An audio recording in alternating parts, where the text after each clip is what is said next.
Salut à tous, alors aujourd'hui on va tester cette caméra extérieure qui n'est pas motorisée mais qui a un autre avantage de taille, c'est qu'elle a deux objectifs à 90 degrés, ce qui va permettre de faire une vision à plus de 180 degrés, on l'espère. Autre point intéressant, elle est équipée de 4 spots qui sont visiblement doubles, une partie lumière visible dans la partie haute et une partie infrarouge dans la partie basse. On va voir si ça fonctionne tout à l'heure. La partie supérieure a une casquette réglable qui va permettre d'éviter de se faire éblouir par le soleil. Il faut une clé Allen non fournie. Et dans la partie inférieure, une fois qu'on a enlevé la trappe, on a accès à un slot pour mettre une carte micro SD et puis un bouton reset.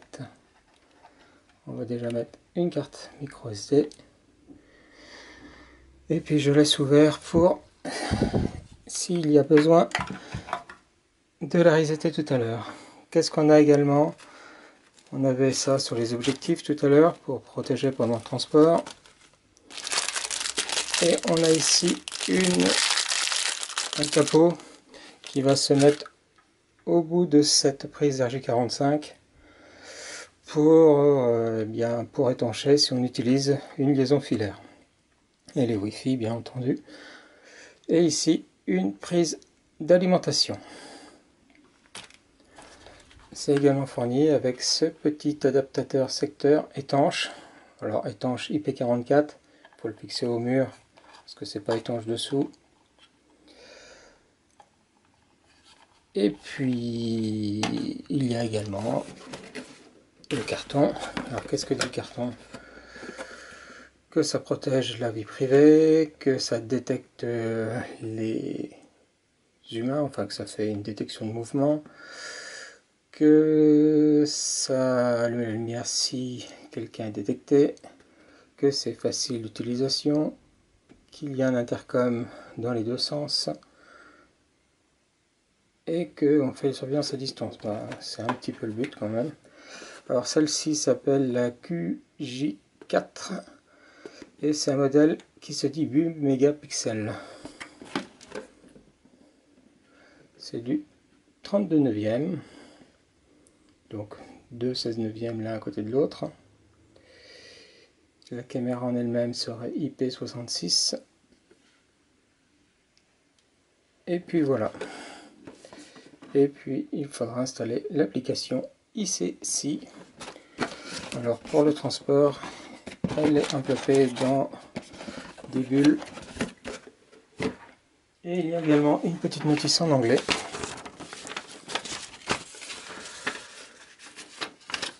Qui redonne l'application, qui va donner comment on synchronise et puis quelques fonctions de l'application. Et bien il ne reste plus qu'à tester tout ça. On va la brancher. Hop.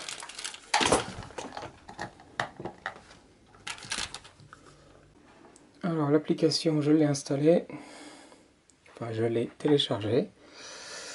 On va autoriser les notifications. Voilà, on accepte. System starting up. Voilà, autoriser. Donc il va falloir créer un compte. Hop. Continuer.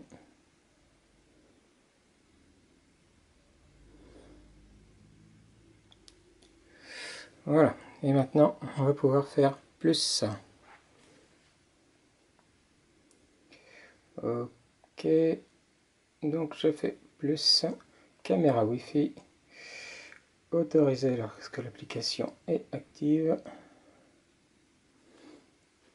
Elle recherche une caméra.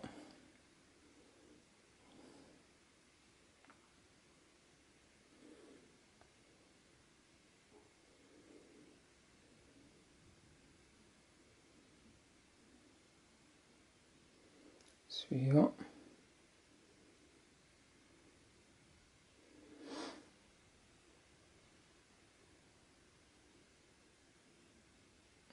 Suivant. Donc je mets un Wi-Fi 2,4 GHz comme d'habitude, enfin comme très souvent. Donc si vous avez un Wi-Fi dont les deux hotspots sont le même nom, et bien vous allez devoir changer les deux noms. Restore factory settings. Please don't power off. Donc elle est en train de se resetter. System starting up.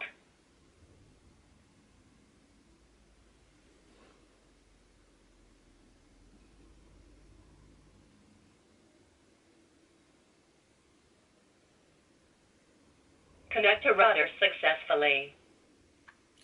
Voilà, donc apparemment c'est bon.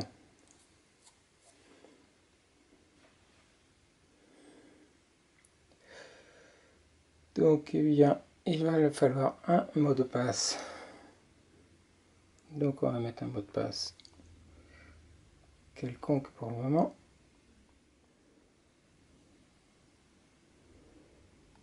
Voilà.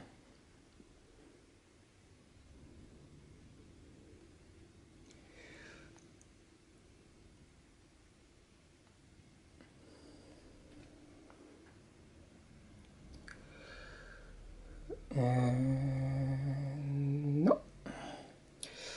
Et donc on a ici la vision de la caméra en mode zoom. Et puis ici on se déplace dans l'image.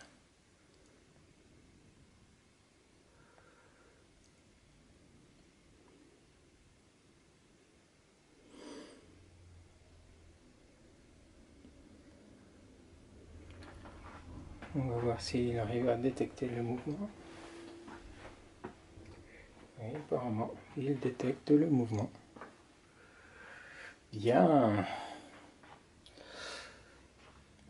Et puis maintenant, on va mettre en haute résolution. Voilà. Donc voilà la caméra. Maintenant, on va tester la vision infrarouge. Donc on va faire la nuit. Vision.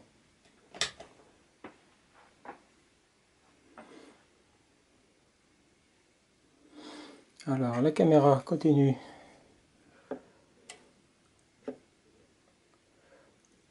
à me voir, il n'y a pas de souci. Donc on voit que les projecteurs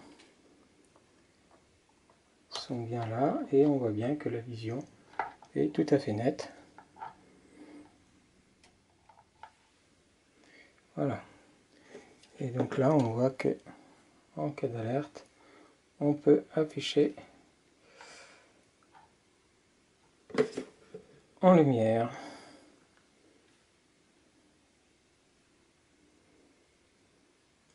Je ne bouge pas. Je reçois une notification qui me dit qu'il y a une détection.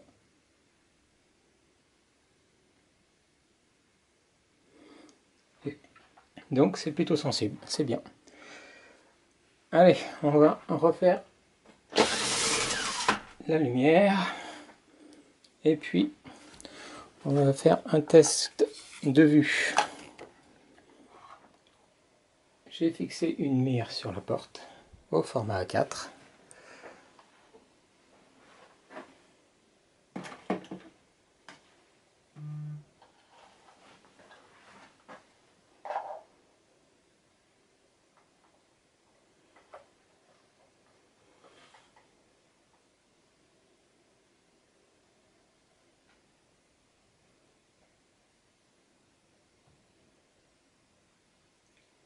Je peux choisir en glissant mon doigt sur l'image d'être plus ou moins centré, comme on voit sur la vision. Et si je me mets au milieu, ben on voit que c'est pas chouette pour la synchronisation des deux caméras.